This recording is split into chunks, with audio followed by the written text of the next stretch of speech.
It's a very, very exciting time. A lot of exciting things going on. We got the elections coming up. That's exciting because that's when the rest of the country remembers that Ohio exists.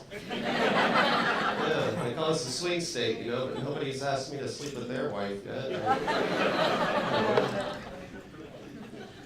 I think a prostitute is the only job you can have where the customer is happy to find out it's your first day. You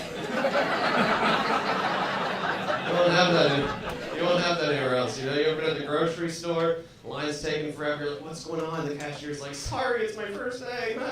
And you're in the line thinking, man, this is gonna take an hour. And with the prostitute, you're like, I've got a whole hour, yes! Neither one of them take checks. It's 2016, get your shit together. I do laundry at my mom's house because it's free to live there. And I've got a really overprotective mom. Like, I'm 28 and she still worries about weird things like me getting kidnapped. You know, she still sees me as a little guy. She doesn't realize when everybody else sees me, they're like, probably a kidnapper. You guys laughed a little too much now. You realize if I actually met a kidnapper, he wouldn't go, hey you, come here. He would just be like, hey buddy, you're on my turf. I didn't think about it. Why are we still making white vans? You know, why is that going on? They're creepy no matter what.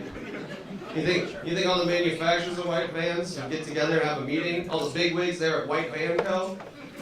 You know, guys, come here, get in here, we're gonna have a meeting. We're seeing a real problem here, a real big problem. All of our client base, kidnappers. It's not looking good. At the very, very best, highway sniper. It's not. You're gonna have a ban, you know? You have to ban them. Of course, you're gonna have repercussions of that. You're gonna have guys out on the streets holding signs say, white vans don't kidnap people. I do. They're gonna take away my white vans. What's next? My zip ties? My duct tape? You tell me I can't put Laffy Taffy on the end of my fishing pole anymore? So I'm single. That's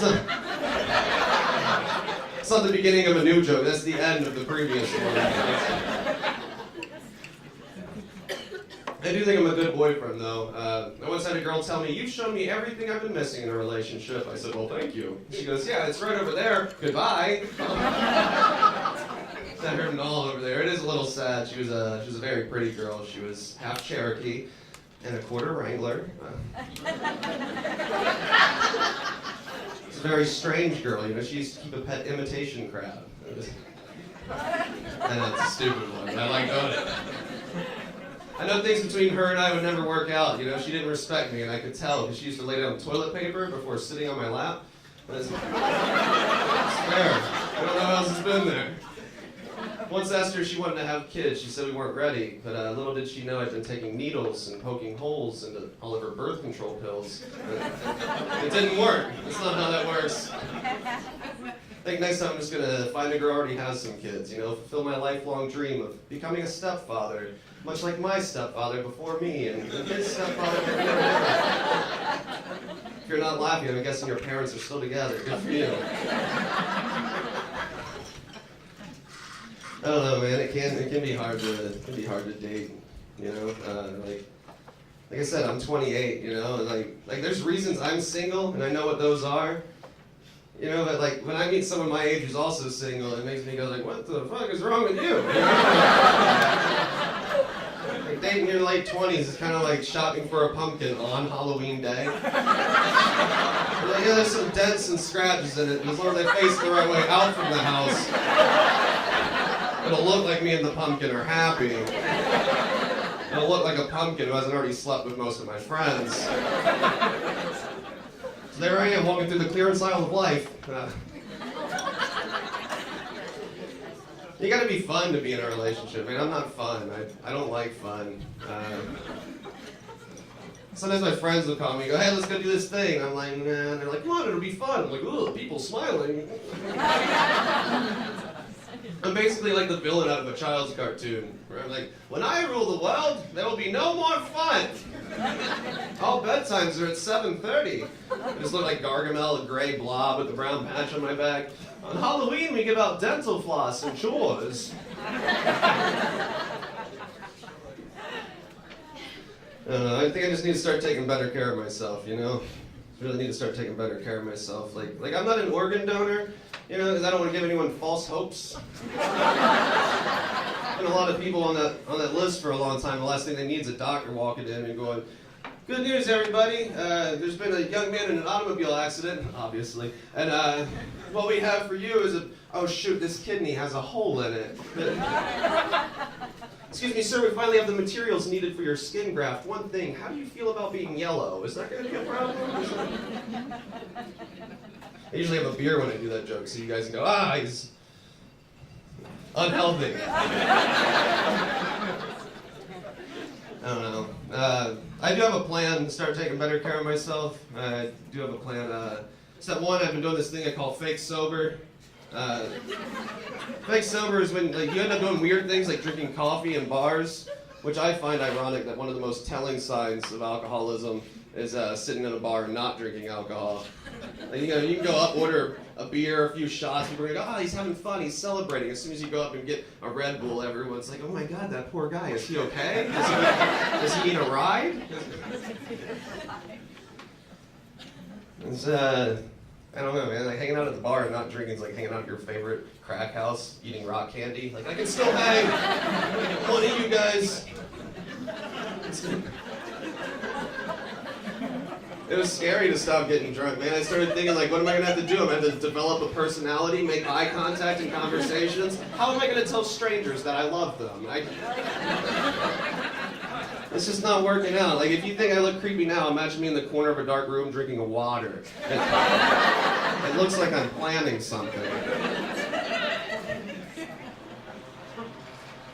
Step two in taking better care of myself, I decided I wanted to start losing weight, started losing hair, which has been going okay. People will go, hey, you look different. I'm like, yes, I've lost 3 micrograms, which is how much the hair weighs. I like when people try to make fun of me for it. They'll go, you're going bald. And I'll go, yeah, so are my tires, and I don't do shit about that either.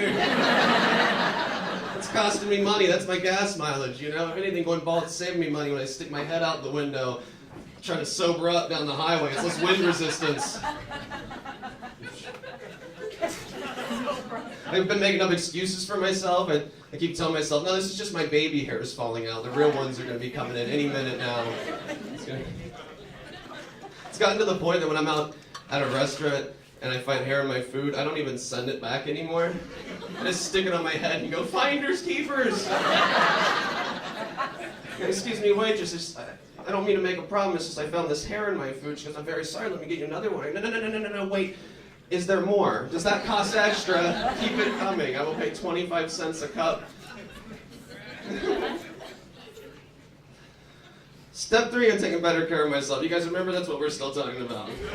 Step 3 in taking better care of myself. I decided I needed to stop getting high before I get into the shower. The reason I know this is because the other day I found a piece of paper in which I had written down, I need to stop getting high before I get in the shower. I had no idea what it meant. I don't remember doing that. All I know is that getting high and taking showers used to be 2 of my favorite things, so I figured naturally combine them, right? But it's kind of like, you guys ever, you know when you're like going to the Chinese buffet, and you're walking in going, yes, this is going to be awesome, but then halfway through you're like, oh, it's too much, what did we do? Kind of like that. It's just a real shame is what I'm trying to say, you know, that I'm going to have to quit showering. Now that I'm thinking of, while we're on the topic, you know, like, don't you guys hate when you go to buy pot and you find out you have to hang out with the guy for like an hour and a half? It's like, dude, if I knew I was going to have to watch the Power Rangers movie, I would have just stayed sober. Can you imagine if they did that other places where you buy stuff? Like you walk into a Taco Bell, the guy's like, yeah, we'll get your order 1 second, but first come back here, I want to show you something. Smell this beef. Throw me those tortillas, I'll roll you up another one for the road. By the way, do you need any pot? It's the same guy.